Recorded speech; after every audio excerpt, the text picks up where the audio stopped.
जिथे आम्ही स्पॉटवर पाहिलोय अजूनही तिकडे डेड बॉडीचा पत्ता नाही आणि डेड बॉडी मिळणं पण मुश्किल, म्हणजे कारण एवढे छिन्नभिन्न झाले आहेत ते भयानक आहे की कोणाचा हात गेला आहे, कोणाचा हात दिसतोय, कोणाचे बोटच दिसतंय, असं सगळं तिकडे आम्हाला सांगितलं गेलं आणि पुन्हा ते काम त्यांचं सुरू आहे. पण मुळात ही या कंपनीच्या मालकाची निग्लिजन्सी आहे हा पूर्णतः त्यांना त्याच्यामुळे ही सगळी घटना घडली. त्याच्या दृष्टीमुळे सेफ्टी फीचर्सनी काही तिकडे नव्हतं. मुळात इकडे 4,000-5,000 कामगार काम करतात, त्या कामगारांना 12,000 ते 18,000 फक्त पगार दिला जातो आणि त्यांचं क्वालिफिकेशनचा पत्ता नाही, किती काय आहे, कुठे स्किल लेबर आहे त्यांचं काय असायला पाहिजे, अनस्किल्डचं क्वालिफिकेशन काय असायला पाहिजे हे, आणि मिनिमम वेजेसप्रमाणे सुद्धा त्यांना पेमेंट दिला जात नाही. आणि त्यांच्या एवढं म्हणजे ही तर प्रायव्हेट कंपनी आहे, डिफेन्ससाठी जरी काम करत असली काही डिफेन्सची कंपनी नाही. आणि यांनी डिफेन्ससाठी जे काही बनवलं जातं तर त्यामध्ये दारुगोळा बनवला जातो. त्या संदर्भात एवढ्या म्हणजे इतका सेन्सिटिव्ह विषय असताना तिकडे फार भयावक आम्हाला परिस्थिती बघायला मिळाली आणि आम्ही सगळी माहिती घेतली आहे. उद्या सर्वच माहिती आज आम्ही देणार नाही, उद्याला आम्ही सभागृहापुढे सगळी माहिती ठेवू. पण एक सांगितलं पाहिजेत की अजूनही कुणाही विरुद्ध गुन्हा दाखल झालेला नाही, फक्त रेकॉर्डला पोलिसांनी आपल्या पोलीस डायरीला नोंद केलेली आहे, तेही अज्ञात असं म्हटलेलं आहे. पण त्या सगळ्यांना आमची मागणी आहे की कोणत्याही परिस्थितीमध्ये 50 लाख रुपये कंपनीने त्यांना त्या प्रत्येक कुटुंबाला मदत दिली पाहिजेत आणि त्याबरोबरच त्यांच्या कुटुंबातल्या लोकांना तिकडे नोकरी दिली गेली पाहिजेत आणि सरकार काय देतं ते सरकारच्या तिजोरीतून मिळेल. पण कंपनीने मात्र 50 लाख रुपये दिले पाहिजेत. याच कंपनीमध्ये 2018मध्ये ती परिस्थिती झाली होती, त्यावेळेस 25 लाख रुपये 2018मध्ये तेथील मृत्यू झालेल्या कामगारांना मिळालं होतं. आणि आजही ती मागणी आता 6 वर्षांनी जर 20 लाख न 10 लाख देऊन त्या कुटुंबाला उद्ध्वस्त करत असतील तर आम्ही सोडणार नाही. उद्या विषय येणारच आहे, अधिवेशन सुरू आहे आणि त्या मालकावर गुन्हा दाखल व्हावा अशी आमची सर्व मागणी आहे. कारण 23 वर्षाची मुलगी, त्याला ट्रेनिंग नाही, तिचं क्वालिफिकेशन किती आहे ते बघितलं गेलं नाही आणि आणून कामाला लावतात. तितक्या एक्सप्लोसिव्हमध्ये कामाला लावणं तर त्याला तिचा किमान तो आणि कॉन्ट्रॅक्ट पद्धतीनं कंत्राटी पद्धतीनं कामाला, हे काय खेळ लागला आहे काय, कुणाच्या मर्जीनं कुणाच्या आशीर्वादानं हे सगळे धंदे चाललेत की लोकांच्या जीवनाशी खेळ चालला आहे. ते आम्ही सोडणार नाही, आम्हाला लोकांना न्याय पाहिजे आणि त्यासाठी आम्ही सगळी परिस्थिती माहिती घेतली आहे. उद्या त्याला हाऊसमध्ये आम्ही हा विषय काढू.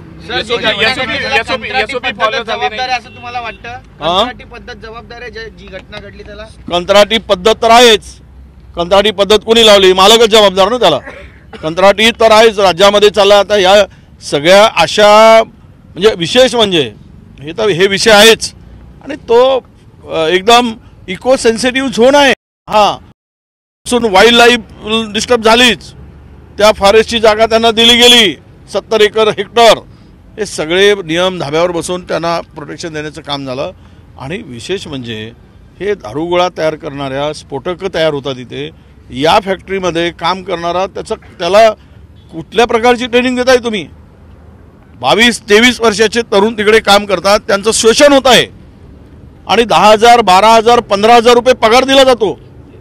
तर हे सगळी माहिती घेतली आम्ही ते करू. आम्ही प्रशिक्षित नव्हते सगळा कामगार वर्ग आणि दुसरं जे सेफ्टी नॉर्म्स होते त्याचं पालन झालं नाही, कारण जिथे काम करत होते सेफ्टी नॉर्म्स नसल्याचं काही कामगारांची तक्रार. 100% बघा, ही घटनाच घडली नसती जर तसं असतं तर.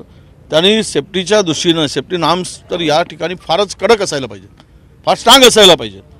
पण ते म्हणतात की नाही, तिकडे त्यांनी ज्या टेक्निकल भाषेत सांगितलं ते सीइंगचं काम चालू होतं, म्हणजे फायनल त्यासाठी हे अनस्किल्डचे लेबर आम्ही लावले.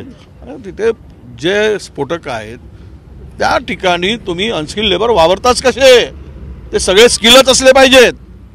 म्हणजेच स्पष्टपणे दिसतो आहे की त्या मालकाची ही जबाबदारी आहे, त्याची ती निग्लिजन्सी आहे, त्या सगळ्यामुळे ही सगळी घटना घडलेली आहे हे स्पष्ट झालेलं आहे. सीएम डीसीएम येऊन गेले, मागच्या दाराने चाले, मागच्या गेटने गेले, मागच्या गेटने रिटर्न सुद्धा गेले, प्रसार माध्यमांना कोणती प्रतिक्रिया त्यांनी दिली नाही, याबद्दल काय सांगतात? आता त्याबद्दल मी बोलण्यापेक्षा उद्या हाऊसमध्ये विचारू तुम्ही मागच्या दारातून का गेलात, पुढच्या दारातून का नहीं गेलात, ये विचारू। वडेट्टीवार जी हिंदी में जानना चाहेंगे, आज जो ब्लास्ट हुआ है बहुत से कामगारों की दुर्दैवी मृत्यु हुई है, आप जाके क्या देखते? नहीं देखिए, ये प्राइवेट इंडस्ट्री है, प्राइवेट यूनिट है, ये डिफेंस के लिए काम करते हैं, सब डिफेंस से रिलेटेड है और इसमें जो सेफ्टी के नॉर्म्स को फॉलो करना था वो नहीं किया गया। और दूसरी बात इम्पोर्टेंट ये है कि इसमें जो काम करने वाले कामगार है वो एक्सपर्ट नहीं है, वो स्किल नहीं है, वो सब अनस्किल और कॉन्ट्रैक्टशिप के लोगों को लगाया गया था और उनका भी शोषण चल रहा है, उनको बहुत कम पेमेंट मिलता है और सेफ्टी के हिसाब से तो कुछ वहाँ पे व्यवस्था हमें नहीं दिखी और इसीलिए इन लोगों की जान वहाँ पे गई है और 9 लोग वो बोल रहे हैं 9 लोगों का डेथ हुआ है, कैजुअलिटी 9 लोगों की है, इससे भी ज़्यादा हो सकती है, इससे भी ज़्यादा बड़ी, अब हमें तो वो बता रहे वही पता है, इससे आगे क्या है तो इसका इन्वेस्टिगेशन के बाद में ही आगे पता चलेगा। अभी जो स्टेशन डायरी में नोंद की गई है वो एफआईआर वो अभी किसी स्पेसिफिक पर्सन के खिलाफ पे नहीं है, वो तो एक रजिस्टर होता है अननोन पर्सन करके, यही उसमें है। अब इन्वेस्टिगेशन, हमारी डिमांड है कि कल तक ये उनको मुआवजा 50 लाख रुपए कम से कम एक फैमिली को मिलना चाहिए, नौकरी मिलनी चाहिए और विशेष रूप से जो रिस्पॉन्सिबल है, जिम्मेदार है, उसके ऊपर कार्रवाई भी होनी चाहिए, उनके ऊपर भी गुना दाखिल होना चाहिए कि इतनी बड़ी फैक्ट्री, आप इंडस्ट्री, इतनी बड़ी कंपनी चलाते हो, लिस्टेड कंपनी चलाते हो, तो ये सेफ्टी के नाम्स को क्यों नहीं फॉलो किया गया, क्यों आप नहीं उसमें, ऐसे कैसे जान जा सकती है। और 22 साल के बच्चों को वहाँ पे काम पे लगाते हो, ना उसको ट्रेनिंग है ना कुछ पेमेंट बराबर है, तो ये तो होना ही है, ये निग्लिजेंसी क्लियर दिख रही है और इन लोगों के साथ में, जान के साथ में खेला गया है, ऐसा मेरा आरोप है। विकासाचा ध्यास म्हणजे